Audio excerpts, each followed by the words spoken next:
to feel like they can participate in whatever way they're interested in. So thanks again for joining us, and I will pass it over to Sharon and Mario. Great. Thanks, Anthony. Thank you all for being here. Really happy to be here and sitting in my backyard. And hopefully by the end of this hour, everyone will have a little bit more information about how to maintain better physical and mental health by using nature, wherever it is for you. One of our core practices at Wilderness Youth Project is gratitude. And we want to start this webinar with that gratitude. Gratitude is a practice. It is absolutely a practice like anything else we practice in our day-to-day lives. And there's so many ways you can do it. It has been proven that people that have a regular practice of gratitude have less stress in their life and have more joy in their life. This can be a gratitude with yourself or that you share with other people. So wherever you are right now, take a moment. We'll all take a moment of just 15 seconds of silence to bring into yourself what you're grateful for right now in this moment.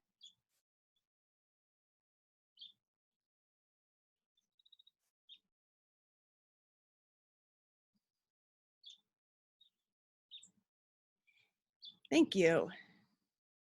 Welcome back. Feel better already. Mario? Good morning. I wanted to thank you, Sharon, for that. I want you to hold that gratitude and just come back to it throughout the webinar for the next hour and see where that will lead you. And we will probably talk a little bit more about it as the webinar at the end of the webinar.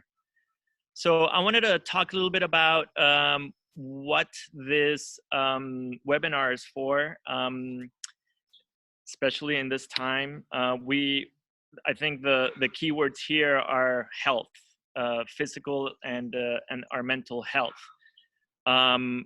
With this, what we want to do is share some of the experiences that we have as Nature Connection and wilderness education mentors, what our experiences have, how we can share those experiences with you, and give you just some ideas when you're out in nature, how that can help our lives and everybody's lives and help us feel healthier.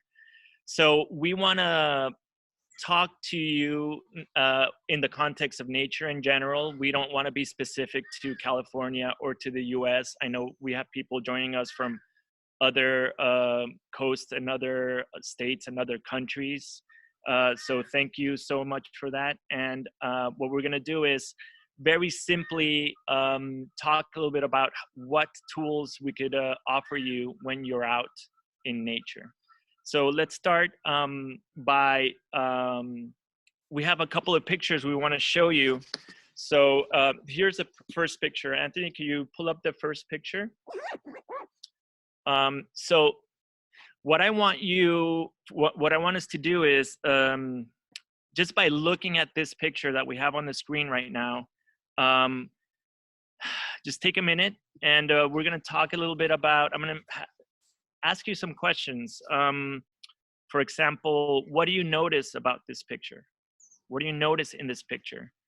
Can you tell the season just by looking at the picture? What's the time of day? If you could smell the screen, what would that screen smell like? What kind of sounds do you think would come out of this picture? And just overall, what is the feeling that comes out when you observe this? So just take a moment and maybe you can send that to the chat, and Anthony will look through these pictures. And what we want to do is just see what comes out when we're exposed to nature, even if it's on the screen. What is it that is teased out of us as human beings?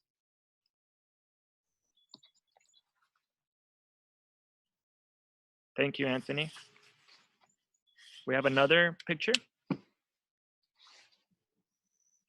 Take it away, Sharon. Beautiful. Before we dig into that, we had some responses for the last picture. People were saying sunrise, they imagined birds singing, expanse, openness, smell artemisia, dryness, calm, dusk, formation, sunset, fresh scent, calming feeling, open space, fresh air, gratitude for the beauty of nature, loneliness. So a lot of different things coming out from that first picture. Beautiful. I love that. I love that what came back didn't 100% have to do with sight.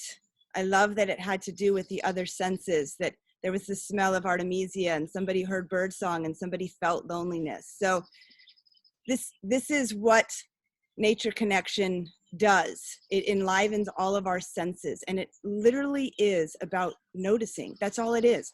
The most wonderful thing about connecting with nature is there is no right and there is no wrong. It is simply what you feel. While one person might smell artemisia, somebody else might smell redwood forest stuff, and it has nothing to do necessarily with what image is on there. It has to do with what it evokes in us, and that brings us more alive, and that helps us to maintain our health. So thank you for those comments. This is another image. So let's do the same thing. Go ahead and chat in your responses of what are the feelings it evokes? What other senses get triggered here? What do you see? What do you notice? What do you smell?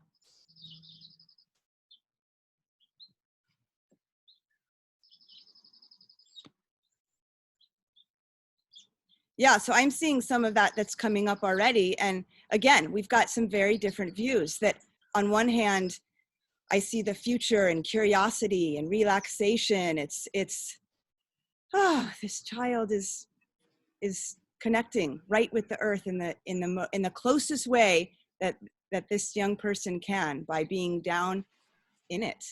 And yet, on the other hand, I saw some chats coming in that, wow, this is odd. Is this death? Is this person even alive? And sure, we don't know. We actually don't know. This child is in nature. We do know because we took the picture, and this child is absolutely down there smelling the earth as close as they can possibly get to it. Wanted to just completely engulf themselves with it, and absolutely enjoying nature. But the scene of what's being given to us is once again simply about noticing. And part of that about noticing, for me, when I go out and take a walk or I sit in my front or backyard, is noticing the state that I'm in. So I've been doing this long enough that when the birds are singing and the sun is shining and the dewdrops are barely on the grass, I find that I'm in a state of curiosity, and I'm in a state of wanting to engage with the world. And when I'm walking in nature or sitting and things are just annoying, I can hear the annoying sounds, or everything just doesn't smell quite right. There's something in me that's in turmoil. And sometimes all it takes for me is just to shift and look up and open my ears and listen to the bird call over the sound of the freeway, and my entire attitude for the day is shifted. It's not always that simple, but sometimes it is. Great, thank you. So we're gonna look at 3 different ways of connecting with nature today, because the reality is we don't all have that beautiful, gorgeous open space that we can walk out, or the 10-acre backyard. I don't have a 10-acre backyard that I can just wander in. And part of this webinar is to really share with you that connecting with nature can happen at any level. So we're going to go through the window gaze and the dog walk and the day trip and talk about each of those as ways that you can connect with nature. And they're ranked in this order based on mostly on commitment of accessibility and commitment of time. So how accessible is large open space to where you are, and how much time do you have? But what I want to make clear is that it's not, one is not always better than the other. One doesn't always give you more connection than another. A lot of this is based on the intention that you have going into it. Sometimes a 5-minute walk can give you much more connection than an all-day walk. So just keep that in mind as we go through these, that you can make any one of these levels a deep connection with nature. So let's start with the window gaze. We call it the window gaze because, sure, in an ideal world, you're actually outside. You walk outside of your door. You walk outside of the apartment onto the sidewalk and look up and find the closest tree. But sometimes not everybody has that. So sometimes all we can do with time and accessibility or physical ability is look out our window. And I have a dear, dear friend who for a while broke her hip, and she actually couldn't go outside, but she has these 2 doors that go outside onto quite a small patio in her condo. And she would sit there every morning eating her breakfast and watch the birds come. And when I talked to her, she would tell me these glorious stories. And she started to identify individual birds. So for instance, within sparrows, she started to identify one sparrow versus another sparrow, not of the same, I mean, of the same species, excuse me. And she would start to name them. She would start to name the birds that would come and then wonder where one of them were, because she knew that Johnny had a little bit of a tufted tail feather. It wasn't quite right and could never get it in. And that's how she recognized Johnny. But where was Johnny today? And then the next day, Johnny would be back. So looking out the window, you can go into your backyard and sit for 5, 10, 15, 20 minutes. Just sit quietly and notice. Look around, look up, look down at the ground. Oh, just heard a bird call right now. You can go in the front yard and just walk up and down the street or the sidewalk, just a little street saunter, and smell your neighbor's flowers. Again, look up. So if you do that and you're on a phone call, that's beautiful. It's one way of being outside.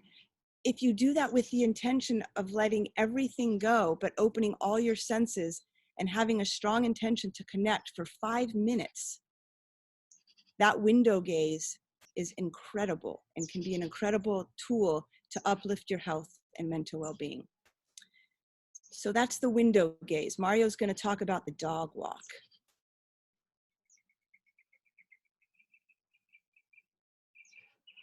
All right, thank you. Yeah, for me, in my experience, most of the things we do when you're with kids is the dog walk. It's hard to have a child look out the window for an extended period of time. So this is basically the most common one. Is when you go out, leave your home, you take a sidewalk or a stroll or a park wander.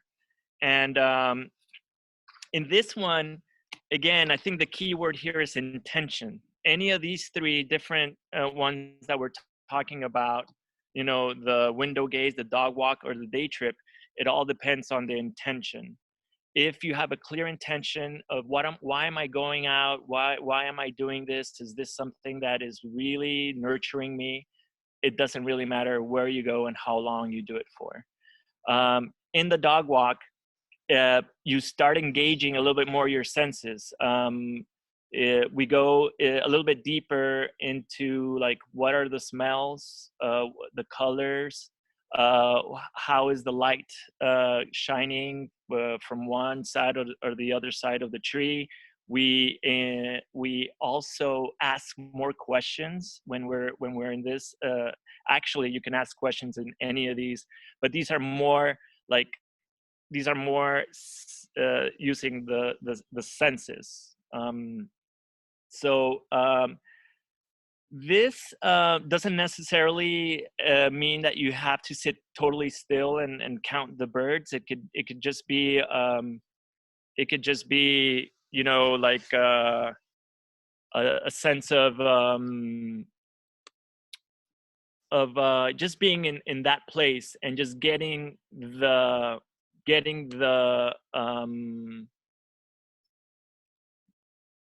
medicine of what that is giving you right now. This is great for children. Children are actually the best at this in this one, because it's something that it can be just outside your house. It could be in a park that's familiar. What I do encourage is that when we are using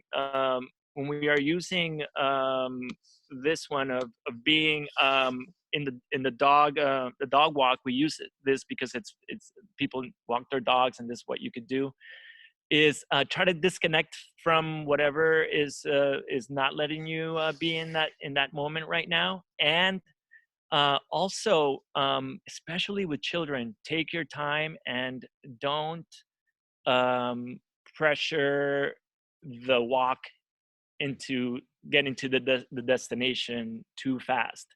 I think the most precious, in my experience, the most precious moments are the ones where you are just at in that place of wonder. Even when a child stops or when an adult stops, stay with that for a while and let that be the moment.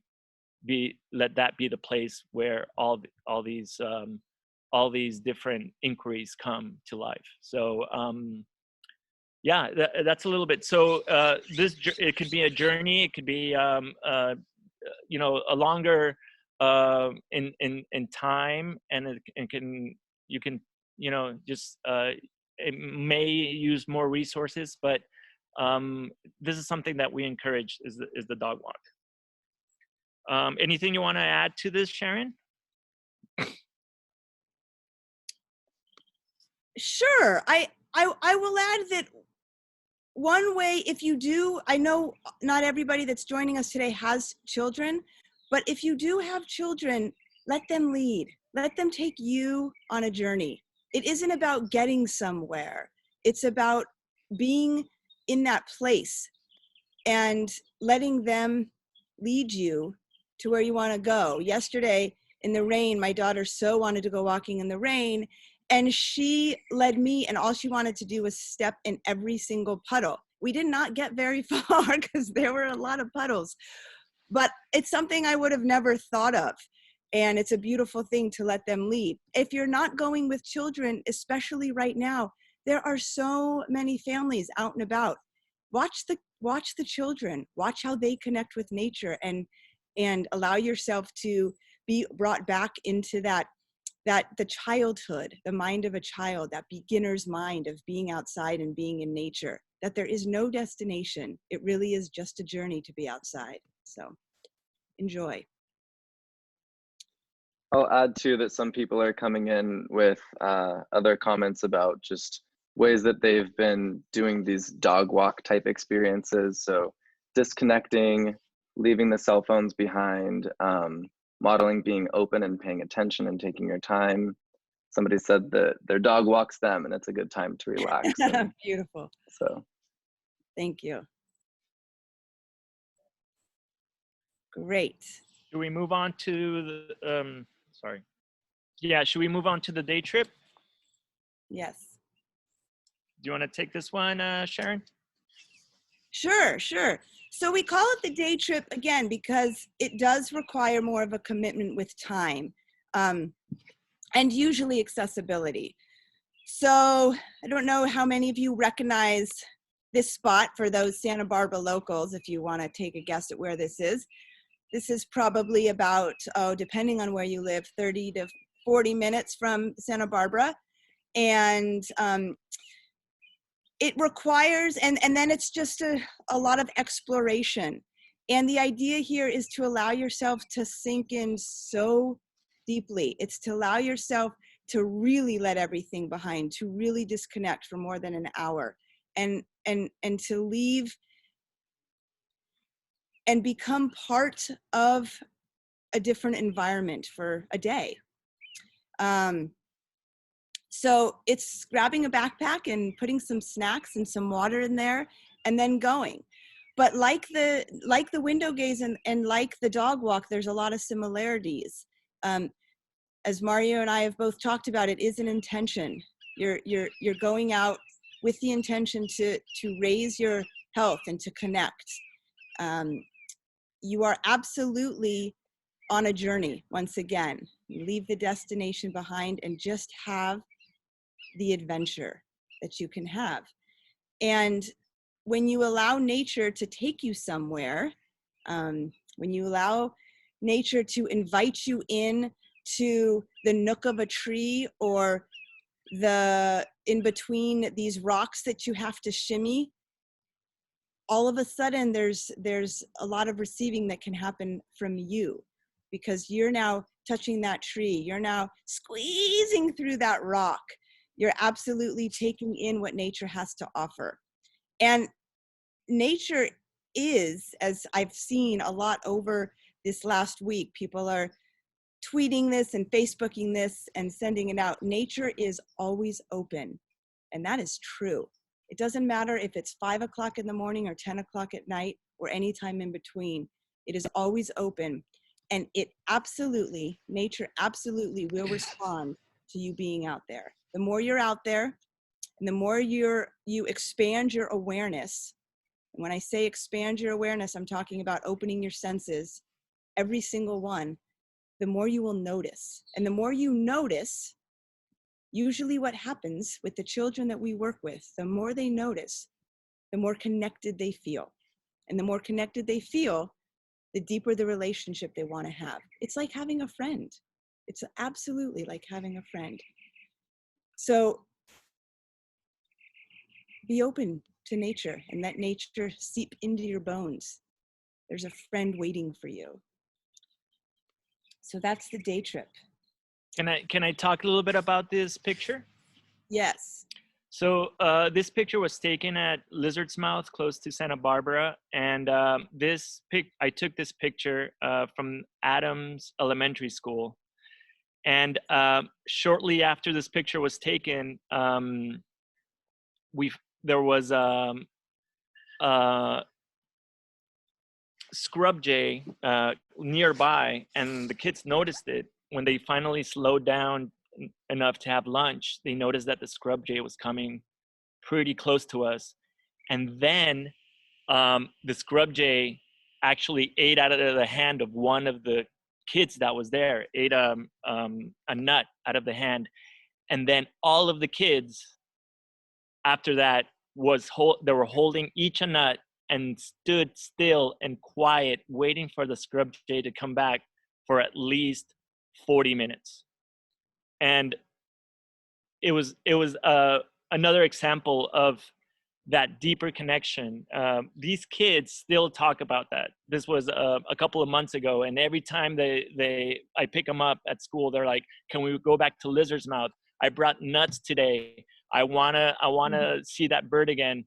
And just those 45 minutes of those kids in silence, I think, just made that deeper connection with that bird, with that place. So just just those small moments of connection can really make a big difference. So I just wanted to share that quick story about Adams School at Lizard's Mouth. Beautiful. So we would love to hear any stories that you have of your time out in nature, either now or in the future. If you want to send them to us, we love sharing stories of ways that you are able to get out in nature and find ways of connection. There's thousands of them. So please do send them our way. Mario, do you want to share another story? Yes, absolutely. So I have the privilege to be able to go out and enjoy basically reintroduce kids that wouldn't otherwise be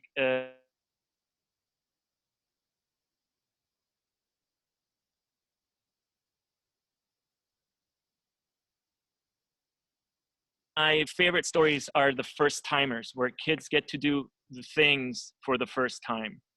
An example is two kids that climbed a tree for the first time in fourth grade, and suddenly the whole other class, the rest of the class stopped to observe and to really hold these two kids.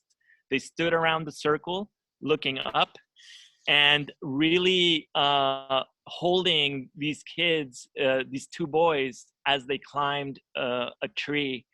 And for me, that was life-changing for the kids. And it also is a big reminder that there are 10 and 11 and 12-year-old kids out there that have never climbed a tree, that have never been to the beach, that are always reminded that being outside is dangerous, and it's really something that you want to avoid. So it's really beautiful to see how these children's lives can have a different direction if they're at the right place at the right time, and that can really be held by their peers and by mentors and adults that are really holding them at that moment.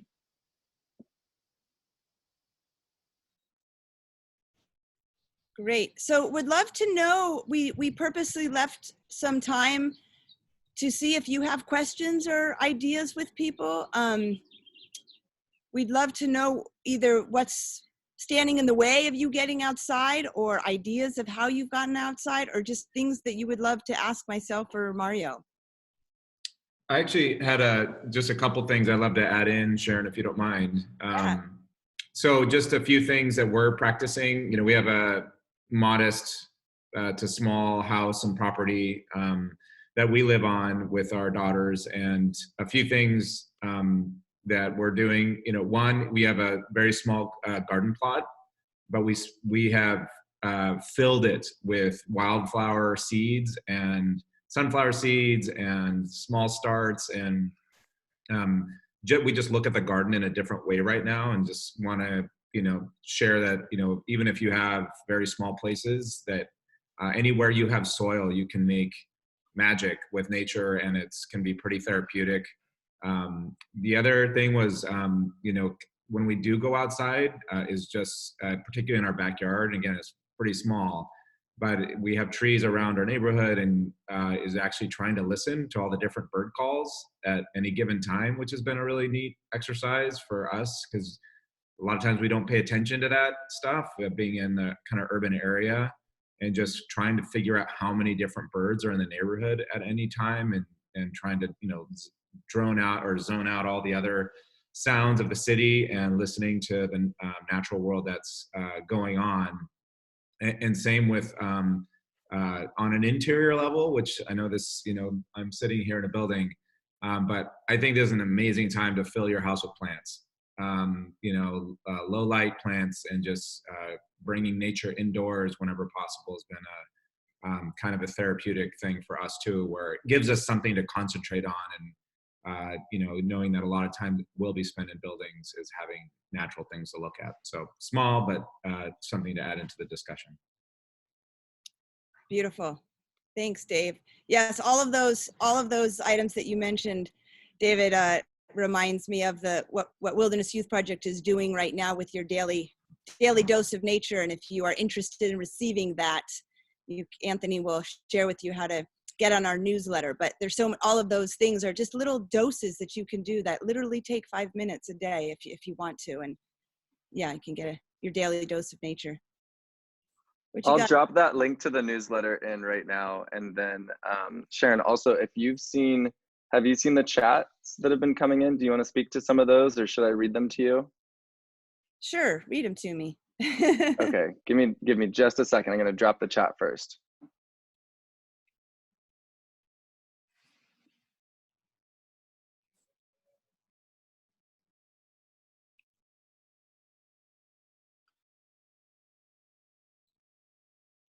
Okay, so that link in the chat is to join a daily newsletter that we've been sending that Sharon was just talking about. And each day, what we've been trying to do is send one easy way to get in connection with nature, and then one more deeper way, depending on time that you have and access and things like that. So feel free to join that newsletter. And in the meantime, we can talk about some of the stories that people are bringing up in the chat. So Sylvia Trujillo says that she works at UCSB West Campus and is very fortunate to be around amazing outdoors views. So she walks around during her lunch break. And she was wondering, she said that she was afraid to go outside these past days and was wondering how safe it is to go out. Can you speak to that, Sharon? Sure. Thanks for that question. So it turns out that outside is one of the safest places you can go. Anthony, can you pull up the very first slide? We kind of went right by that one, but there's a lovely quote from our governor here. You can still take your kids outside, practicing common sense and social distancing. You can still walk your dog. All those things we will still be able to do. So that's from our governor. And what they're saying is you as one single person can go outside and go anywhere you want. You can go drive to the mountains and spend all day there. And if you're going to go with somebody else that's already living in your house, you can absolutely do that too and walk close to them. You can also, they're saying, go outside with a friend as long as you maintain 6 feet of social distancing. So if Anthony and I were going to go for a walk, we would just have to go somewhere where there's space, like the beach or an open space, and just maintain 6 feet of physical distance as we're walking. So viruses have a harder time living outside in the fresh air where there's no plastic surfaces, hard surfaces, and the sun is shining and the rain is washing things away. So outside turns out is one of the safest places we can go. Also, because being outside helps our immune system, both from physical exertion, but also just from the fresh air. It boosts our immune system so that the getting sick becomes more challenging. Getting sick becoming more challenging is what we're looking for. So yes, thank you for that question. And outside is a good place to be right now. Thanks, Sharon. I'll add some others. We had Harrison Hale says that yesterday he sat in his backyard and noticed 2 baby chipmunks that he'd never seen before playing in a nearby plant and looking at him. It filled him with gratitude and humor. He sent them love and thanked them for being his friends and being part of his life, and watched for about 20 minutes. And later he put out some nuts and noticed that one of them had been eaten and thinks that it was one of his friends. Beautiful. And thanks for that story. And also just other stories of people looking out from their windows, looking at the mountains, just kind of taking that time to sink into whatever you have nearby your house, if it's outside the window or maybe down the street. And Samantha Alvarez is mentioning that she's grateful that you were talking about letting the children lead. And she said that her 2-year-old gets fussy in the evening and sometimes they'll put on their shoes and head out, and she had her route all planned, but didn't make it past the sidewalk because they stayed and played in a puddle for about 45 minutes. Beautiful. Love And it. Barbara Jilks, one last thing that came in, Barbara Jilks is saying that window gaze idea with friends is something that she's planning on sharing with people who are housebound in apartments in large cities. A lot of them have balconies and plant boxes so they can, at a minimum, look at the plants and the clouds and hopefully birds too and some insects. Beautiful. Yeah, and to combine one of the things that David said, which is plant a garden and bring plants into your house, you can plant some things and keep them in your house. So one of the things that my kids and I have been doing is if you have any plastic containers, like the plastic containers that the spinach comes in, or the plastic containers that an already cooked chicken comes in, you're getting the gist of what I'm talking about. You can put some soil in there and you can put some seeds and then cover it. It's an instant greenhouse, and you can keep it just on your little porch or balcony, or bring it inside, and you can make starts. So it doesn't have to be an elaborate setup. But my kids, we happen to have marigold seeds laying around, and so we just started little marigolds in these plastic containers, and they've started growing in our house. They don't take long. So there's beautiful ways. You can do it in a if you have a pot lying around with a hole in it. There's so many ways to simply bring plant life into your home, and how that becomes just a little bit of nature in your house.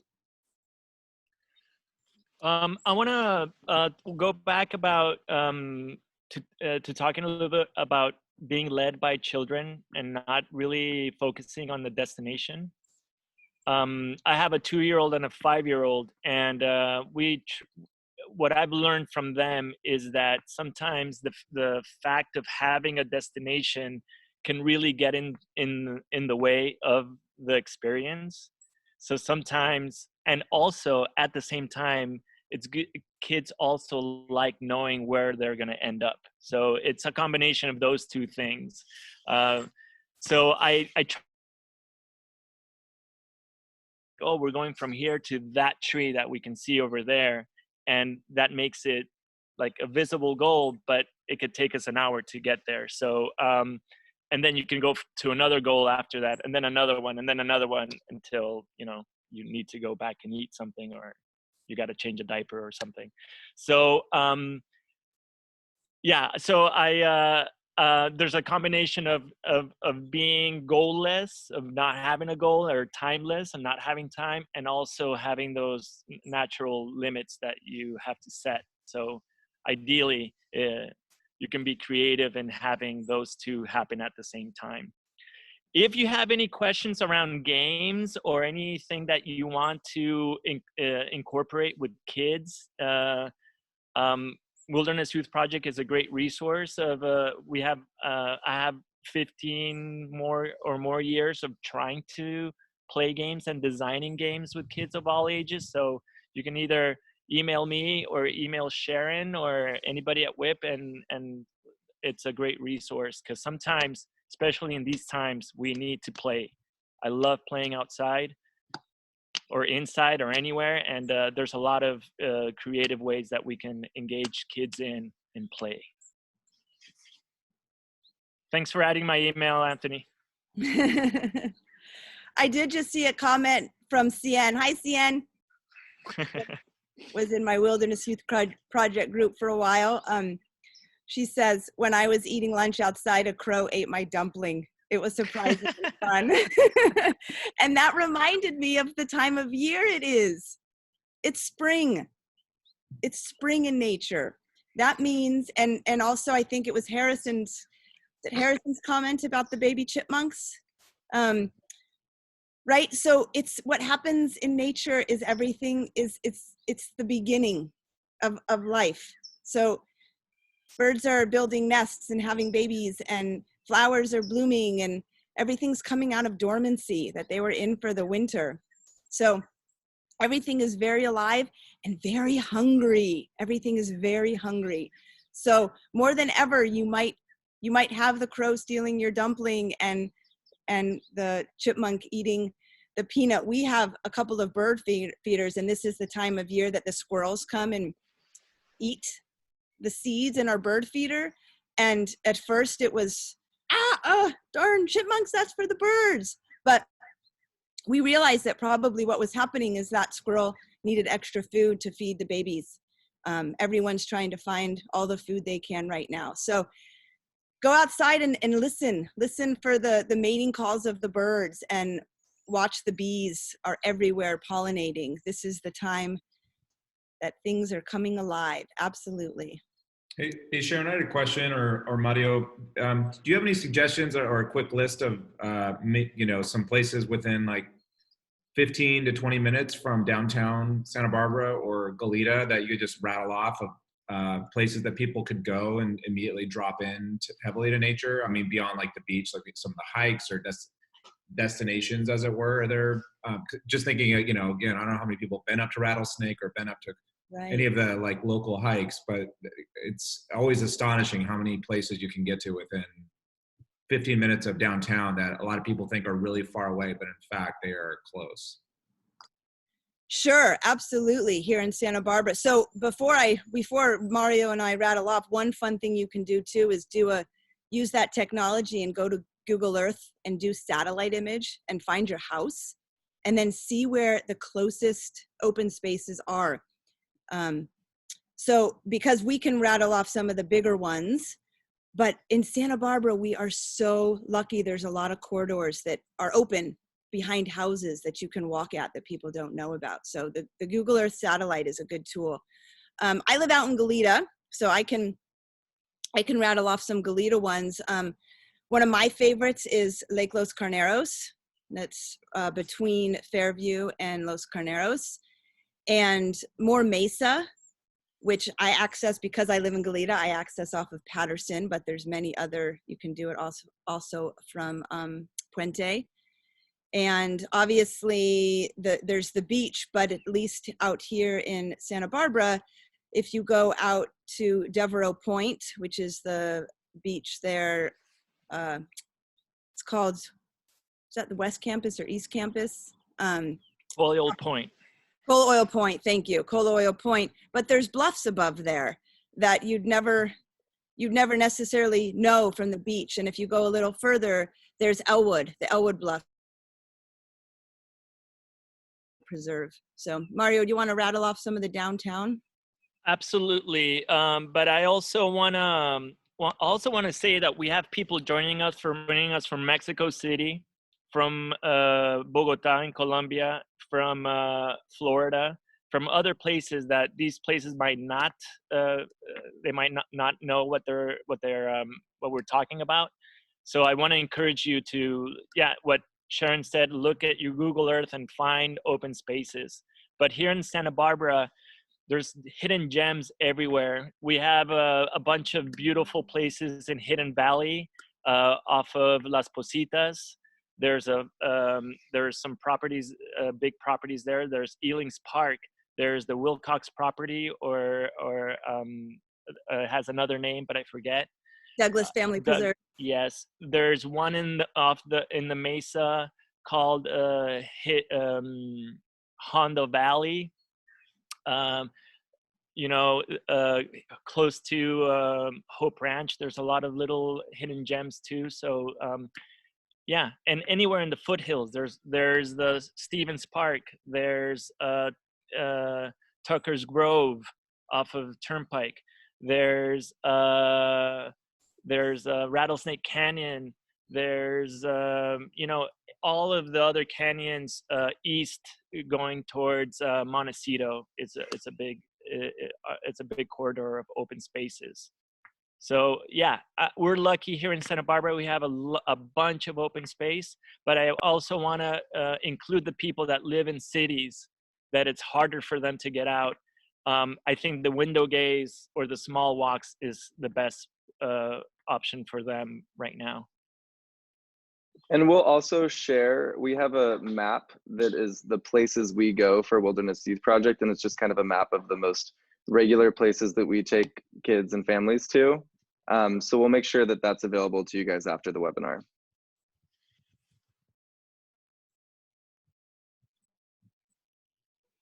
Any other questions, comments before we? Yes, Sharon, there was one. Yeah. There was just Samantha Alvarez was asking about if you have any suggestions for incorporating intention with teens and young adults who are using nature to find ways to cope with anxiety and stress. Great.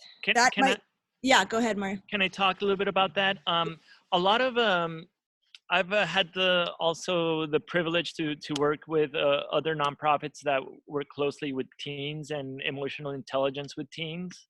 There's a great nonprofit in town called AHA, AHA, that has a lot of resources for teens, but specifically about nature connection with teens. Most of the teens, a lot of their what they're looking for is connection with peers.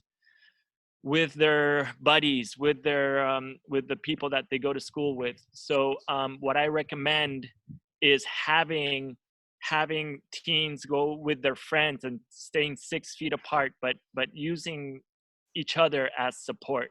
That's the best support system that a teen or a preteen or a young adult can have, is a peer group. And because in my experience, you know, I'm lucky enough that my kids want to hang out with me, especially in these times that we're all together. But you know, teens not always want to hang out with their parents. So I recommend finding peers to hang out with in a safe way. Sharon, do you have any other ideas? Yeah, the one, you know, this could be a whole webinar in and of itself, Samantha, and I'm happy to talk with you further off of this webinar. But teens really, they want risk, right? They that's why in so many cultures we have a rite of passage. We have something that's going to put them to the test. That's why teens get into this exploratory place.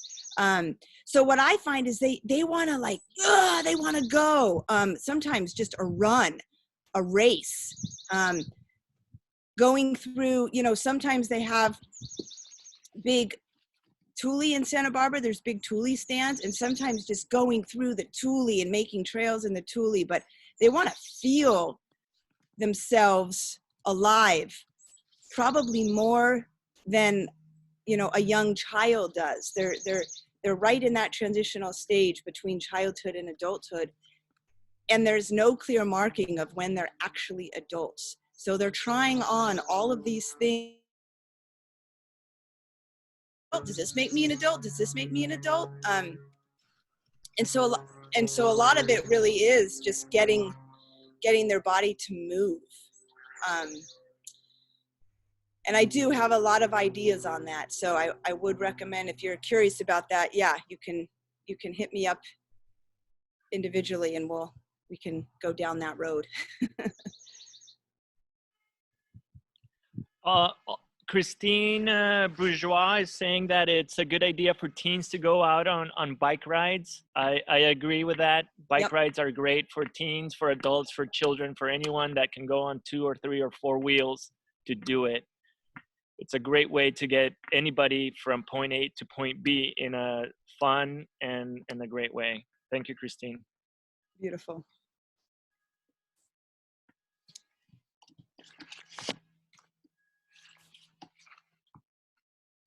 Should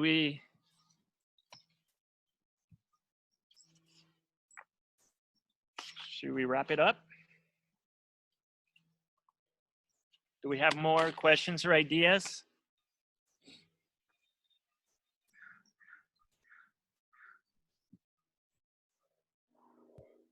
One thing that Michelle was mentioning too for teens is social media right now is a way that teens are encouraging each other to get outside and share their experiences outdoors. And so some teens are going outside and finding their place in nature, and then, you know, they have Instagram and everything else that they're using to share how they're doing that with each other and to inspire it among their communities, even though it's happening, the communication at least is happening virtually right now.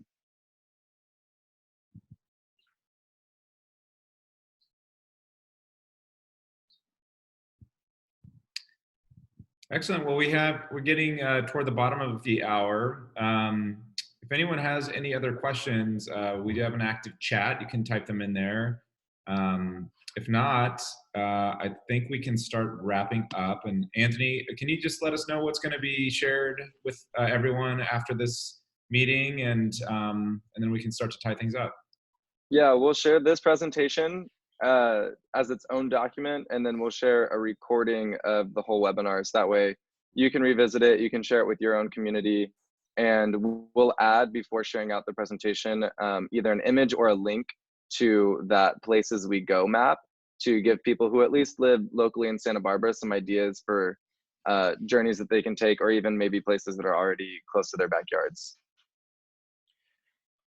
Excellent. Well, with all that said, I wanted to take a moment just to thank all of you over at Wilderness Youth Project. you all are doing incredible work out in the community, and it's nice to learn more about the frameworks that you bring, so all of us who are cooped up in buildings can remember the magic outside, particularly during this relatively stressful time. So for those of you who are interested, you can go to wyp.org for additional information about WIP and about their programs, about where they take their participants out in nature. And again, this is Dave with NPRN. If you all have needs, additional needs or thoughts on how we can support you out in the nonprofit sector, please shoot us an email at info@nprnsb.org, and we will do our best to support you all. Stay tuned. We have a regular e-newsletter coming out on Wednesday with our last 3 recorded webinars that will all be available for you to check out. And yeah, you know, hold on, batten down the hatches. I know it's kind of a wild time out there, but together I think we're going to pull through this okay. So thank you again, Anthony, Sharon, and Mario. Really appreciate your time today. We're going to go ahead and end this call. And if any of you have anything we can do to support you, please don't hesitate to reach out. So thanks again on behalf of the Nonprofit Resource Network, on behalf of Wilderness Youth Project and the Foundation Roundtable, for all that you do out there in the community. We will see you back on the interwebs soon. Take care, everyone. Thank you. Thanks, Thank you guys. so much. Thanks all.